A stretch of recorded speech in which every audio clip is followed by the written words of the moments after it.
Hemos estado viendo, hermanos, una acción de gracias que el apóstol Pablo le ha puesto a la iglesia, que era muy querida, que tiene varios aspectos, y el último de ellos se encuentra aquí en el 13. En realidad es una oración de acción de gracias.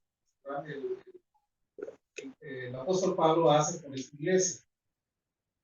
Fíjese bien en el verso 9, 10 y 11, solamente para que usted mire con claridad cómo oraba el apóstol Pablo en este caso. Y pide tres cosas por estos hermanos. Pide en oración que vuestro amor abunde más y más. Ahí es donde hemos estado. El amor de Dios se abunda en el corazón. Si en realidad el sentido del creyente, la vida del creyente, los intereses del creyente, la prioridad del creyente está envuelta en el amor de Dios, eso le va a posibilitar no equivocarse cuando le toque decidir. Va a saber dirigir su elección a probar lo mejor. Esa es la primera petición. Pide en oración que vuestro amor abunde más y más en ciencia, en pleno conocimiento y en todo conocimiento y en todo discernimiento. ¿Cuánto discernimiento nos hace falta a todos para poder dirigir nuestras acciones de vida? El gran problema del ser humano es que el único que contiene la misma piedra 2, 3, 4, 5, 6 y 7 veces. En realidad necesitamos discernimiento de Dios para saber dirigir la vida y mermar la posibilidad de un error al tomar una decisión. El gran problema también es que cuando ya se toman las malas decisiones no hay tiempo que ir a comprar a la farmacia o al supermercado. Y es una acción consumada y solo queda llevar las consecuencias. La segunda petición, el verso 10, a fin de que seáis sinceros e irreprensibles para el día de Cristo. Dos cosas que son más que necesarias. En realidad, bueno, voy a hablar de esto porque es el tema del momento, lo que pasó y sigue pasando en Israel. A mí me da cólera y me da coraje ver todo lo que suben los cristianos alrededor de Israel y cosas así. Mire, Israel ahorita puede sufrir y ser reducido, puso en su territorio, en sus fronteras y en su población, pero Israel, la existencia de Israel y lo que le espera a Israel dependen de tres cosas que Dios prometió. El pacto que Dios hizo con Abraham, le prometió que descendencia, le prometió que más, tierra, y qué más, realeza. Un pacto eterno cuyo cumplimiento no depende del comportamiento de Israel, sino de la fidelidad de Dios. Esa es la primera. La segunda, Dios hizo un pacto eterno con David. Recuerden que uno de sus descendencias iba a sentar en el trono, y ese tiene doble cumplimiento. Todos los reyes de Judá fueron descendientes de David, sí o no. El reino del norte no, pero el reino de Judá sí, Benjamín. Y el Salvador del mundo vendría de las entrañas de David, Jesucristo mismo, Rey eterno. Y el tercer gran pacto es el nuevo pacto, que se instituye en la Santa Cena, con la cual inaugura o preinaugura lo que es la iglesia. Allá cuando, antes de ir al huerto y lo tomaran preso, ¿verdad? Este es el nuevo pacto en mi sangre, haced esto en memoria de mí y el resultado que van a hacer con eso. Es un pacto a través del cual Dios le promete a Israel redimirlos y cambiarles la mente y el corazón. Darles el corazón de piedra y ponerles el corazón de carne, para que realmente teman y sigan a Dios. Por lo tanto, no hay gobierno humano, no hay pueblo humano, no hay reino de este mundo, ni hay potencia que pueda reducir a Israel e impedir el cumplimiento de las promesas de Dios. Otra cosa que quiero compartir aquí, que estoy en este paréntesis por ser un tema del momento, el hecho de lo que le está pasando a Israel puede estar pasando en el mundo con la agenda 2030. No es que Cristo viene. Cristo no viene todavía. Cristo viene al final de la gran tribulación. Cuando la iglesia ya no está en esta tierra, así que deben andar diciendo que Cristo no viene. Lo que viene para nosotros es el arrebatamiento. Y para eso no hay profecías, ni hay señales que digan que el arrebatamiento va a ocurrir. Puede ocurrir en esto. El púlpito puede quedar vacío, esas sillas pueden quedar vacías. El Señor viene por su iglesia. La alarma de decir que Cristo viene está bien, pero Cristo vendrá después de que la iglesia sea arrebatada. Ahí se quiere decir Cristo viene, porque viene. y vienen juicios terribles sobre la tierra. Así pues, ¿qué nos toca a nosotros hacer por Israel? Orar y darle gracias a Dios. 3 pactos eternos penden de la existencia y la eternidad de Israel como nación. El pacto que Dios hizo con Abraham, el pacto que Dios hizo con David, que no, dejen de andar poniendo tonteras en las redes sociales. No es cierto, no es así. Hay que estudiar escatología. Esta iglesia estudió 14 años de escatología todos los jueves, ¿lo recuerdan? 38 lecciones, bien, completas. ¿Verdad? Y en el púlpito también, decimos, por años. Así pues que gloria a Dios, porque lo que está pasando hoy en el mundo es una prueba de lo que la palabra de Dios dice, escribió, y es actual y es verdad. Todo lo que está escrito en la Escritura se va a cumplir, de Génesis. Así que claro es, y cierro el paréntesis. Bueno, para que seáis sinceros e irreprensibles para el día de Cristo, el verso 10, es la segunda petición del apóstol Pablo. Nosotros debemos de trabajar para ser salvos, no, sino porque ya somos salvos y requerimos hacer obras de justicia como resultado de la salvación, no para ganarlas. Porque lo que nos espera después del arrebatamiento es el tribunal de Cristo para recibir nuestros galardones. Y la tercera petición, que sean llenos de frutos de justicia, en otras palabras, que no sean estériles los hermanos de la iglesia, que den fruto. Yo lo digo y lo repito, cada creyente tiene que descubrir su don, tiene que saber a qué Dios lo ha llamado. Y la obligación de la iglesia es abrirle las puertas y las oportunidades para que sirvan a Dios. Una iglesia que no recibe el resultado de los dones espirituales que Dios ha puesto en la vida de cada creyente es una iglesia que está privada de Dios. La iglesia debe ser una maquinita bien aceitada, donde cada uno, cada miembro de la iglesia, perdón la palabra que voy a usar, que usaba mi abuela, no se vienen a cortar todos los domingos en la iglesia, sino que se pone en acción a trabajar por la obra del Señor. Aquí hay campo, hay trabajo que hacer, hay almas que ganar alrededor de que ir ahí. Lo hacíamos los domingos cuando estábamos en la modelo, recuerden, todos los domingos nos veníamos a empezar por estos cerros, pero tenemos que retomarlo de nuevo. Este lugar hay que llenarlo de almas, ¿no? Las almas que necesitan salvación, que sean llenos de frutos de justicia para la gloria y para la alabanza, que son por medio de Jesucristo para la gloria y alabanza de Dios. Ahora subir en Romanos 5:5.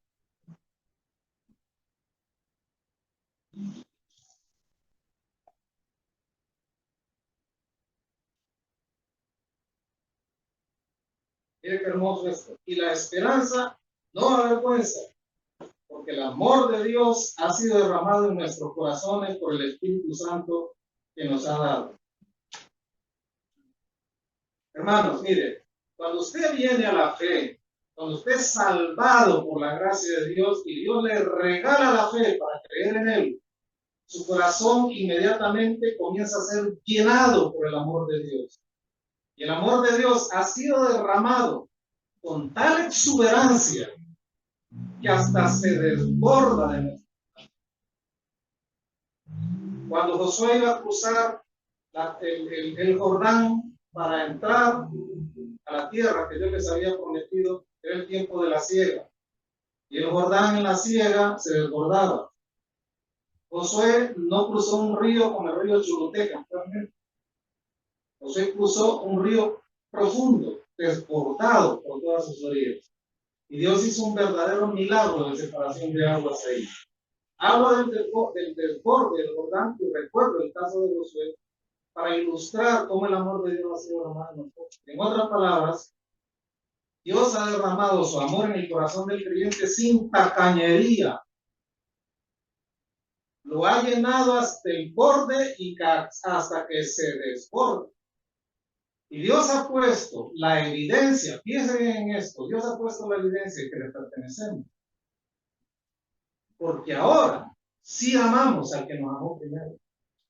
Ya no huimos de Dios, amamos a Dios. Por ese mismo amor que Él ha puesto en nuestros corazones. Y hay algo más que dice este pasaje. Por el Espíritu Santo que nos fue dado. El Espíritu de Dios en la vida del creyente es la más hermosa evidencia del amor de Dios.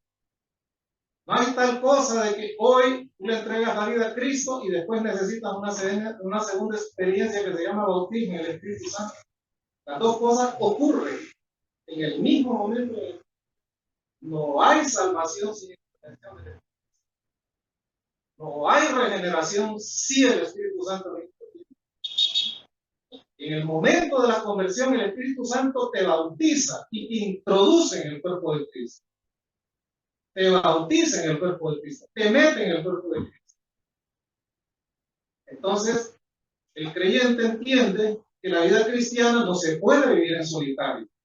El tal argumento de que yo puedo vivir mi vida cristiana en casa sin ir a la iglesia es suficiente. Esa es una mentira monumental. El creyente, el Espíritu de Dios te mete en el cuerpo de Cristo, siente la necesidad de estar en Cristo. Y aunque no estés de acuerdo con algún hermano o algo ahí, tú sientes algo que te manda a ir a la congregación. Necesitas la congregación. Y no una congregación por Zoom, no una congregación por redes sociales. Necesitas el contacto físico con tus hermanos, verlos, amarlos, abrazarlos, sentir que eres parte de una congregación. Alguien me decía el otro día, yo prefiero ir a una de esas iglesias grandotas, y me mencionó una, porque miren, me dice, ahí uno entra, nadie pide uno. Uno se sienta y sale igual. Buena música, me dice, buen saltito, ¿verdad? Un poquito ahí de break y todo. Y bueno, un mensajito de media hora psicológico, con la misma me voy y nadie se mete conmigo. ¿Tú crees que eso es bíblico? La congregación tiene que incidir en la vida del creyente. Uno tiene que sentirse parte de una congregación, que pertenece a ella, que le pese en su corazón. Y eso es lo que ha hecho el Señor. La esperanza del creyente no avergüenza, porque el amor de Dios ha sido derramado en nuestros corazones por el Espíritu Santo que nos fue dado. Dios ha puesto su amor, lo ha derramado sin ser tacaño, hasta que se desborde. Y algo más, nos ha dado el Espíritu Santo como evidencia de que el Espíritu Santo tiene una gran responsabilidad en la vida del creyente. No solamente interviene en la regeneración de él al momento de la conversión, lo bautiza, lo mete en el cuerpo de Cristo y lo encamina, le ayuda en el proceso de santificación diaria hasta que lo lleve a la presencia del Señor, el día que el Señor le quite la vida a Cristo. Porque hay una hora para vivir y hay una hora para morir. Una vez que el Señor le envía el citatorio, no hay escapatoria. Por muy buena dieta que haya llevado, por muy buen gym al cual haya ido, por muchos viajes para relajarse que haya hecho, hay una hora final. Y una vez que el Señor le entregue el citatorio, pasa usted por la aduana de la muerte, tocará las frías aguas de la muerte, y si salió con el Señor, a su presencia va a estar muchísimo mejor también. ¿Podemos decir amén a eso? Por eso, la esperanza del creyente no es una vana ilusión. Ustedes los creyentes se engañan a sí mismos y asisten a una iglesia y intentan un montón de cosas. No, hermano. La esperanza del creyente no es una vana ilusión, porque está fundamentada en el amor de Dios. La esperanza puesta en Dios no se disipa ni frustra a nadie. La esperanza puesta en el amor de Dios no es una ilusión, porque Dios nos ama con amor eterno, respaldado por su poder eterno. ¿Qué nos separa del amor de Cristo? Tribulación, angustia, persecución, muerte, traiciones, insultos, ofensas, humillaciones. Nada nos podrá separar del amor de Dios, que es en Cristo Jesús, Señor nuestro. San Juan 13:35. Vamos a leer del verso 34.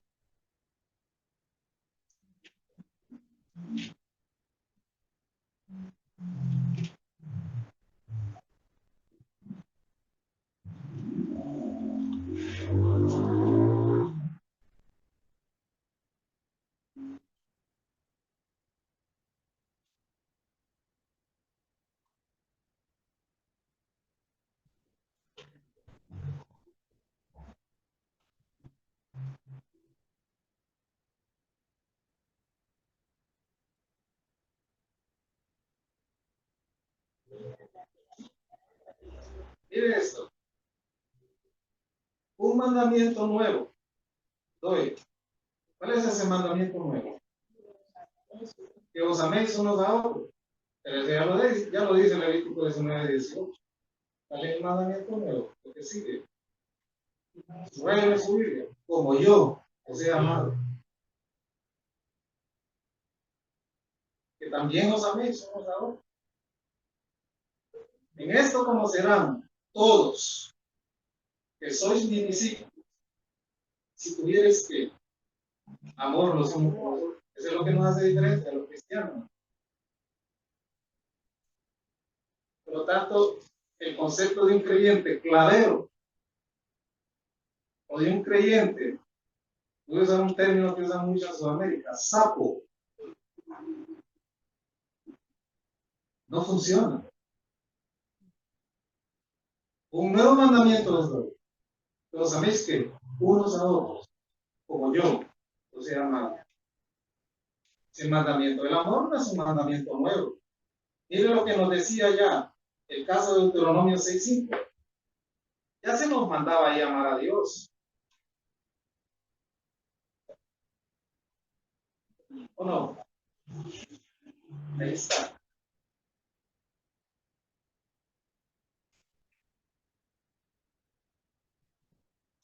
Y amarás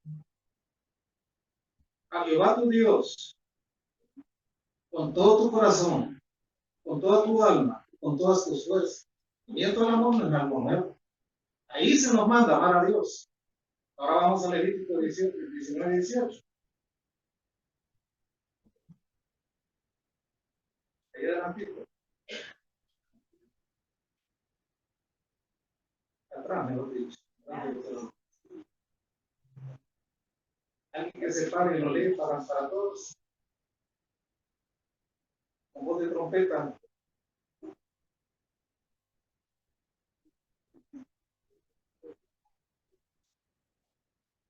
Mire qué tremendo. No te vengarás. Y subraya lo que sigue. Es delicado. Ni guardarás rencor a los hijos de tu pueblo. Coma, sino que amarás a tu prójimo como a ti mismo. Yo creo.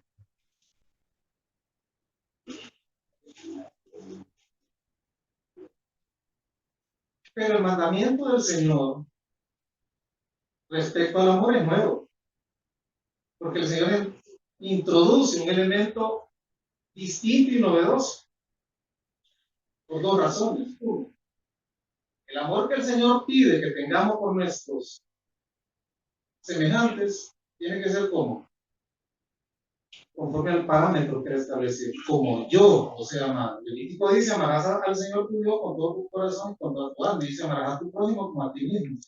Pero el Señor agrega, como yo, o sea, amado. Y eso sí pone la cosa en un plano de bastante dificultad. Y en segundo lugar, es un mandamiento nuevo, porque solo puede ser ejecutado por el poder transformador del Espíritu Santo. Sinceramente, nadie puede amar a su prójimo como el Señor amó a sus discípulos. Es imposible. No se puede, es una demanda demasiado alta. Solo puede ser llevada, voy a introducir esto bajo el nuevo pacto que el Señor instituyó con su propia sangre por el poder transformador del Espíritu Santo. Fíjense que esta lectura que hemos hecho en San Juan 13, 34 y 35, la voy a leer de nuevo. Un mandamiento nuevo os doy, que os améis unos a otros como yo os he amado, que también os améis unos a otros. En esto conocerán todos que sois mis discípulos. Si tuvieseis amor los unos por los otros. Fíjense bien, en la Reina Valera que usted tiene, esa porción del verso 31 al verso 35 le llama el nuevo mandamiento. Y el trozo anterior, que es del verso 21 al verso 30, se llama Jesús anuncia la traición de Judas. Y el que sigue al trozo de nuestro interés, del verso 36 al 38, Jesús anuncia la negación de Pedro. Interesante, ¿verdad? El Señor dice un mandamiento nuevo os doy, que os améis unos a otros como yo les he amado. Y el Señor acaba de anunciar la negación de Pedro. Y sigue a continuación, perdón, acaba de anunciar la traición de Judas. Y a continuación anuncia la traición de Pedro, como es. El Señor antes de partir, hermanos, les da un mandamiento de despedida. El Señor sabía que su tiempo era corto. Sus discípulos tenían que saber algo, era el momento de oír la voz del Señor. Porque el Señor estaba a punto de emprender un viaje en solitario. Nadie más le podía acompañar. Tenía que ir solo. Una misión eterna, una misión divina. Y antes de marcharse les da ese mandamiento.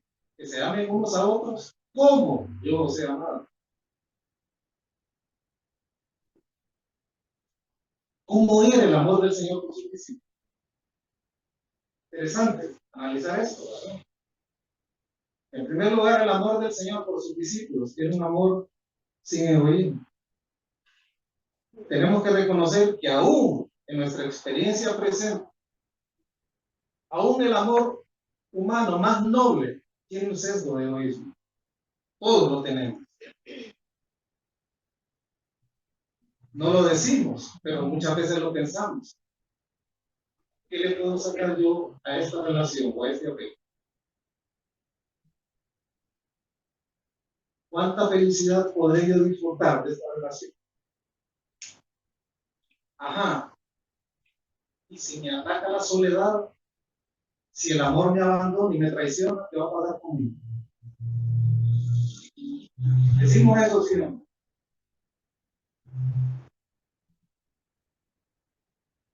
Siempre estamos pensando en qué nos puede reportar la relación, el amor que está a nuestro alrededor. En realidad, hermanos, si somos sinceros, la mayor parte de las veces estamos buscando nuestro propio beneficio. Pero el Señor Jesucristo no era así. Él nunca pensó en su propio beneficio. Siempre estaba viendo de qué manera podía darse del todo para aquellos que la amaban. Esa es la primera característica del amor de Cristo para con sus discípulos. ¿Cómo los amaba? Sin oír. Un segundo aspecto que podemos rescatar de esa frase, como yo os he amado, es que el amor del Señor Jesucristo para con sus discípulos era un amor sacrificial. No había límite que el amor de Cristo no pudiera alcanzar y rebasar por lo que amaba. No había demanda que le pareciera demasiado excesiva o onerosa que su amor no pudiera pagar. Si el Señor tenía enfrente la cruz, la aceptaba.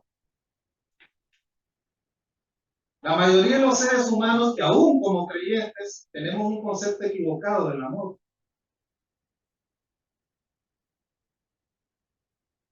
Siempre estamos pensando que el amor está diseñado y nos fue dado para nuestra propia bendición y satisfacción. Y eso es verdad.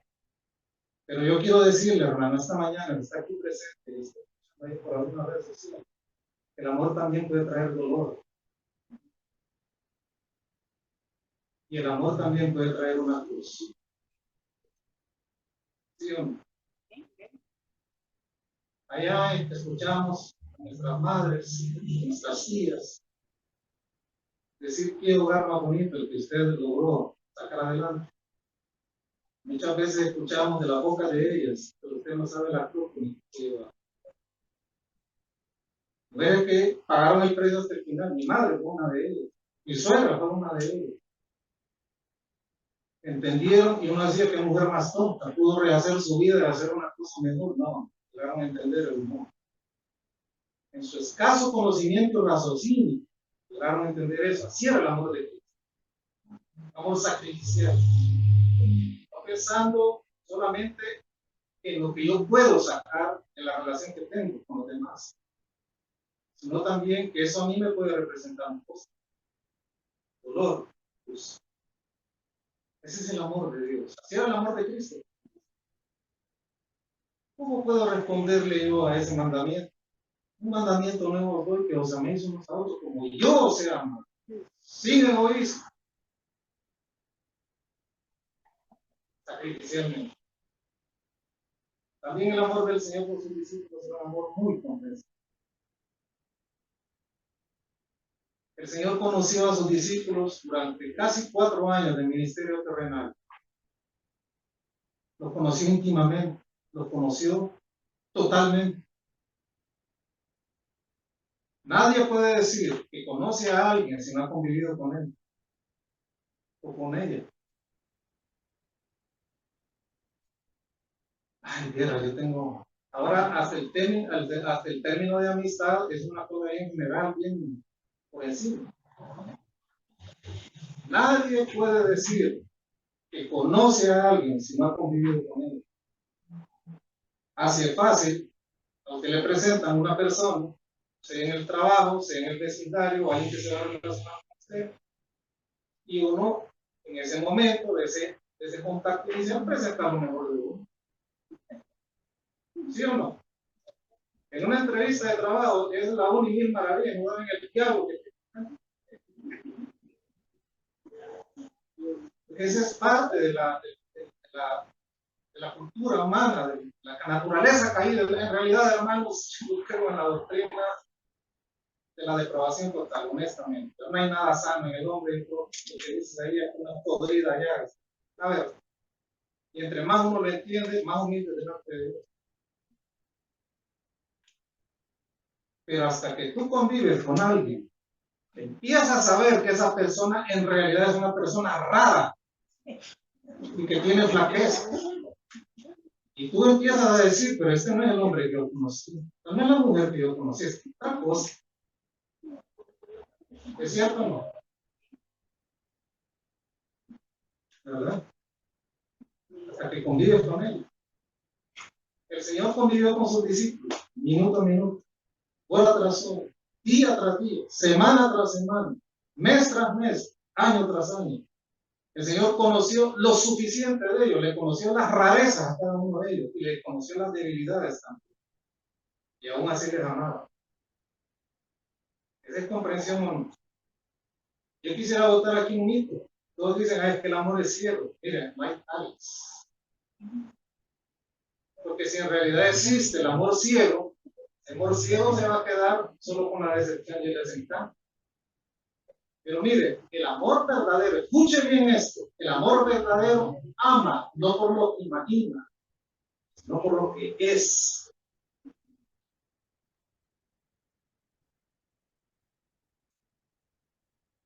¿Sí o no? Mira esos matrimonios que van caminando, los 10 primeros años son más difíciles, pasan la barrera de los 10, llevan los 20 y va bien. Se mueren, y se muere uno y rapidito está muriendo el otro. Amaron no por lo que imaginaban, sino por lo que en realidad es. Es un amor de qué? Es un amor por decisión. Que no importa lo que pase, y lo que venga, y lo que sea, eso ahí va a estar siempre.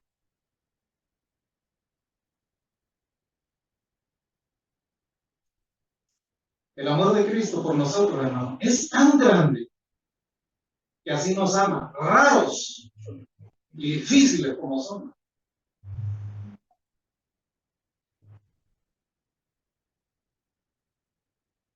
¿Sí o no? Bueno, ¿qué más podríamos hablar del amor de Cristo?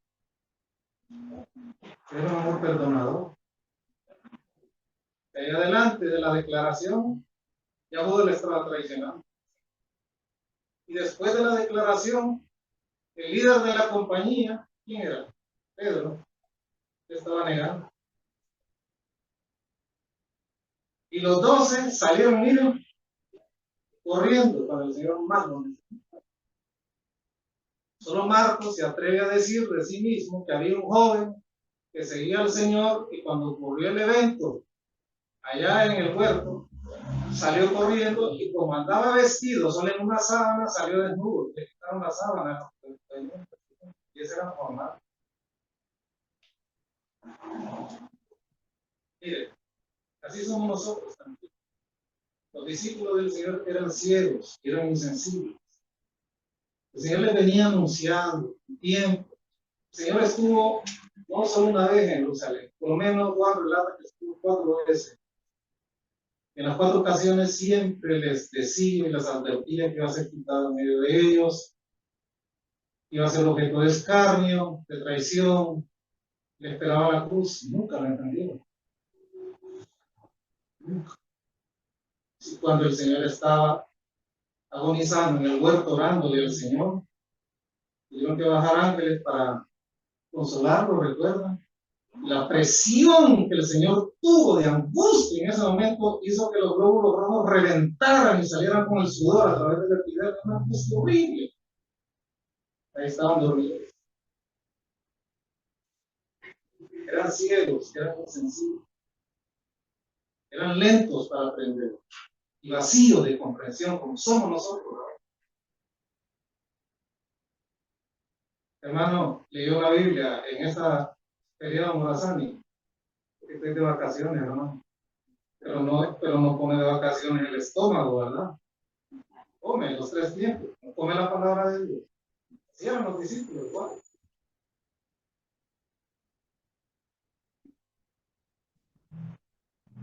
En realidad, todos ellos se comportaron como unos verdaderos cobardes, así como nosotros. Pero no había fallo que el amor de Cristo no pudiera perdonar.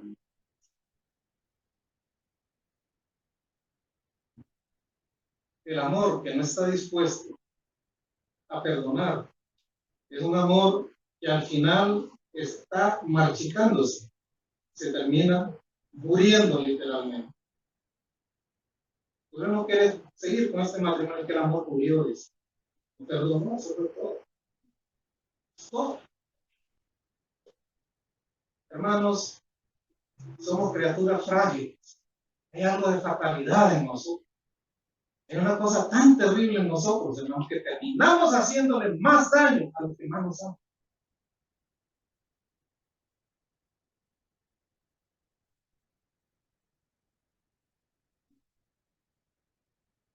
El amor que no está fundamentado en el perdón, que está fatalmente destinado a morir. ¿Cómo amó el Señor a su hijo? Sin egoísmo, sacrificialmente, con alta comprensibilidad y con perdón. Ese es el amor que el Señor demanda en el mandamiento. Nuevo mandamiento os doy, que os améis unos a otros como yo os he amado. Por eso es importante leer las epístolas y estudiarlas, pero también es importante leer los evangelios. Ahí está el amor de Cristo reflejado por su Cristo. Lean los evangelios. Yo me acuerdo cuando vino el doctor Carballo la primera vez. Me dijo algo, eso fue hace como 8 o 10 años. No sé si hay alguien que sobrevive. Pero me dijo, te recomiendo que enseñes el evangelio. Vea, pa, y así lo dice. ¿Verdad? Digamos la bienaventuranza, todo el sermón del monte. El sermón del monte. Estudiamos luego el sermón del monte de los olivos, que es católico, lo recuerdo. Ahí nos estudiamos en Mateo como 5 años. Necesitamos amar, cumplir la demanda del Señor, amar a nuestro prójimo, nosotros mismos, así como Él amó a sus discípulos y nos sigue amando a nosotros.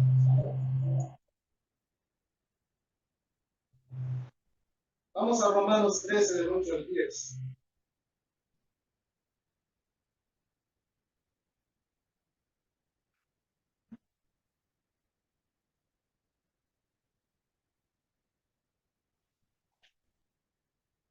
Me decía un hermano una vez, pastor, yo me voy a separar. En realidad este hombre no trae un centavo a la casa. Y mire, yo le dije lo siguiente, me dijo, yo no voy a vivir de tu cara bonita. Yo necesito piso en la casa, para estos hijos, para criarlos, para darles de comer. No, hermano, mire, y bajan de la hora. Pero ahí están, porque no hay fallo que no se pueda perdonar. Si hay amor, el amor del Señor es la mejor de nuestras vidas, hermano. Usted y yo nos conocemos bien, y aún así Dios nos ama. ¿Cuántas veces le fallamos en pensamiento o en hecho? Bueno, Romanos 13:8. No debáis a nadie nada, sino, ahí se hay una deuda. ¿El qué? El amarnos unos a otros. Es la deuda. Porque el que ama al prójimo ha cumplido la ley. Cuando dice aquí, no debáis a nadie nada, no es una prohibición a prestar dinero. Si esa actividad está permitida en la palabra de Dios y está regulada ahí. Lean las leyes sociales para el pueblo de Israel en Levítico del Coronel. Lo que está diciendo aquí el apóstol Pablo es que el creyente, si va a contraer un compromiso financiero, económico, debe pagarlo conforme a las reglas establecidas. Si fue al banco y firmó un pagaré, pague. Si fue donde un hermano a decirle, sirva medieval, no lo comprometa. Pague, para que no le vayan a quitar el bien y después el hermano no vaya a terminar pagando su deuda. Es lo que está diciendo aquí el apóstol. Pero dice que si hay una deuda que nunca se termina, y es amarnos los unos a los otros. Al creyente se le manda amar al creyente, pero también al no creyente. Y dice el verso 9, porque no adulterarás, no matarás, no hurtarás, no dirás falso testimonio, no codiciarás, cualquier otro mandamiento. En una sola sentencia se resume: amarás a tu prójimo como a ti mismo. Si se ama al prójimo, esos mandamientos, esos 4 mandamientos que el apóstol Pablo sustrae de los 10 que tienen que ver con las relaciones personales, quedan saltados. Porque el que ama a su prójimo como a sí mismo no le va a hacer daño. Eso es lo que está diciendo el apóstol Pablo. Y esa sentencia, amarás a tu prójimo como a ti mismo, resume todos los mandamientos de Dios que tienen que ver con las relaciones personales. Un creyente que ama de verdad a su prójimo, sea que esté en contacto con él accidentalmente o sea de su entorno durante el día, no importa quién quiera que sea, si el creyente ama a su prójimo, siempre va a buscar su bien. Eso es lo que dice el apóstol Pablo. Fíjense que vamos a ver un texto aquí, 13, el 8 al 10, el 7. Pagad a todos los que debéis, al tributo, tributo, al que impuesto, impuesto, al que respeto, respeto, al que honra, honra. Si ustedes leen de ahí para atrás, hay una descripción de lo que el apóstol Pablo llama los deberes, las deudas sociales de todas las personas. Pero ahí en el verso 7, el apóstol Pablo por lo menos identifica 2 que son de nuestro interés: tributos e impuestos. Los tributos los pagaban solo los pueblos sometidos. Roma por lo menos cobraba 3 tributos. El primero de ellos era el tributo por el uso del suelo. La persona de ese pueblo sometido tenía que darle al imperio el 10% del grano, el 20% de la bebida y los productos de la tierra. Ese era un tributo que no se lo podía quitar de encima. El segundo tributo era el del impuesto sobre la renta. Tenía que pagar al pueblo sometido, cada habitante de ahí, el 1% del ingreso total. Y el tercer tributo, que era un tributo por capitación, es decir, solo por el hecho de existir. Lo pagaban los hombres comprendidos entre los 14 y los 65 años de edad. Eran tributos de un pueblo sometido. Y Israel lo pagaba. Cada habitante lo pagaba. Entonces miren la gran opresión a la que estaban sometidos. Y el apóstol Pablo identifica por lo menos los siguientes impuestos. Renta de locales en aduanas, igualito, como aquí, igual, el mismo sistema. Impuestos por importación, impuestos por exportación, impuestos por el uso de carreteras. No crean que lo del peaje es nuevo, hermano. Los romanos cobraban peaje también, y los judíos también. Y también por el hecho de tener un vehículo, una carreta. También pagaban impuestos para poder entrar en los mercados y en los puertos. Miren qué montón de cargas tributarias había. ¿Sí?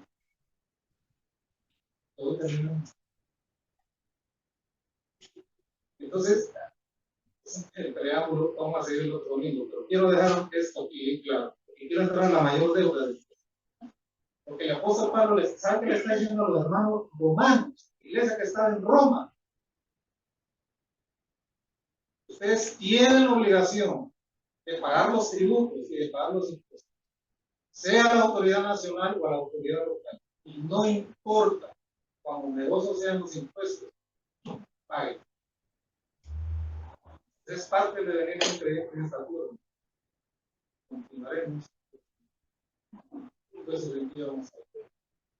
Recuerden dónde quedamos. Romanos 13, 8 al 10. ¿Aprendimos algo? Amén. Oremos. ¿Qué quiero? Señor, te damos gracias por la bendición de estar hoy en tu casa, viendo tu santa palabra.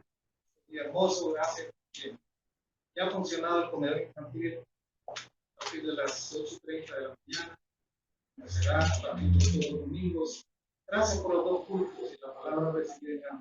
Te damos gracias. Llena, Padre, nuestros corazones de tu profundo amor para saber elegir siempre lo mejor. Llénanos, Padre, también seamos sinceros e irreprensibles en el día de Cristo. Danos la gracia de estar llenos de frutos de justicia por medio de Jesucristo, para la gloria y la alabanza.